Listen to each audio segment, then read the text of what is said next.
Welcome back to Open Window Politics. Today we're going to be going through my 2028 presidential election prediction. In this case, we're going to be going between J.D. Vance on the Republican side, the current Vice President of the U.S., and then against the Democrat, Gavin Newsom, the current Governor of California. So most of these states, as you can see, this is based on the 2024 presidential election results, which is why some of them, overall, the map just doesn't look as good for Democrats as it would be in a normal election, just because Harris didn't do very well, and it was certainly a significant victory on the Trump end for the Republicans with Trump in 2024. So I do think if the election were to be held today, some of these states might look differently. I do think that of the states that are currently classified, that they would almost certainly remain in that political party's electoral college bucket, but some of them might be by a different margin. States like Rhode Island, Connecticut, New York would probably be safe, and then Jersey might move to likely or something, probably wouldn't be lean, but in general, still, that is electoral college votes to their respective political party. We'll be going through the swing states. I will add a tilt characterization, and we'll be starting off with the first state. We'll start in the west and then move eastward. So in the west, we have the blue coast. That will almost certainly all be blue. Votes for Newsom.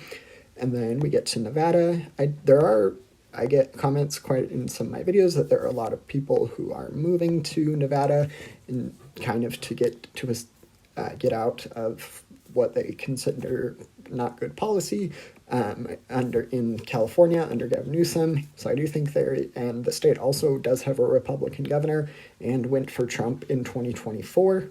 They do have two Democratic senators though, and I do think that the Hispanic American population that really was key to Trump's success in 2024, both in Nevada, Arizona, and other swing states, but it will prove especially crucial in these two. I just don't know if J.D. Vance would be able to replicate that. Trump kind of had some populist appeal as the Republican there. But I do think that Nevada and Arizona, I'm going to go with two different characterizations. I do think Nevada would probably end up in the Democratic column, and then Arizona, I could see it flipping. Biden was able to win it in 2020, so Democrats, and they also have two Democratic senators. If I remember correctly, feel free to comment if I'm wrong, but I do think that Democrats have a shot in Arizona. It would just be a little more difficult than in Nevada, but that's how I would characterize those two states. Then we'll get to the Sun Belt, the eastern half of the Sun Belt. So I'm going to start out with North Carolina. North Carolina, it's had a pretty consistent history of voting for Republicans on the presidential level. It hasn't gone blue since 2008 when it went to Obama. So I don't think that if the election were to be held today, I don't think that state would change course and would probably still continue to vote for the Republican, who in this case is J.D. Vance. Georgia, though, I could see Georgia being a different circumstance. Georgia wasn't quite as... it still did go to Trump in 2024, just didn't quite swing quite as much as a state like Arizona or even the Rust Belt. So I do think that in the long run, the Sun Belt, meaning Nevada, Arizona, Georgia, North Carolina, will progressively become more Democratic friendly. But to counteract that, I do think the Rust Belt, these three states I haven't characterized yet, will become progressively more Republican. And I actually did forget the little district there in Omaha. Whoops, here we go.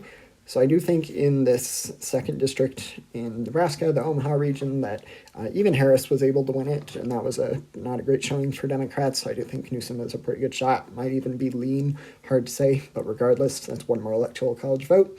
Then we get to the Rust Belt. The Rust Belt is really going to decide who wins this. I do think that Pennsylvania is probably the state the most likely to end up in the Republican column. I'm going to go with Republican tilt for Pennsylvania, and then I'm going to go to the other side of the Rust Belt now. Wisconsin, I do think it would be in the Democratic party's hands. It was one of the closer states, if not the closest I think it was the closest of the Rust Belt states to voting for Harris in 2024. Ultimately, all three states did go to Trump, but this one was by the closest margin, if I remember correctly. and then Michigan, which will really determine the success of either political party's chances on the presidential level. And I do think that if I were to call it today, it would probably end up in the Republican Party's control. So that is going to be 280 to 258, so still relatively close, but ultimately a Republican victory for J.D. Vance. And yeah, so feel free to let me know if you have any questions. Don't forget to like and subscribe. Thanks. Bye.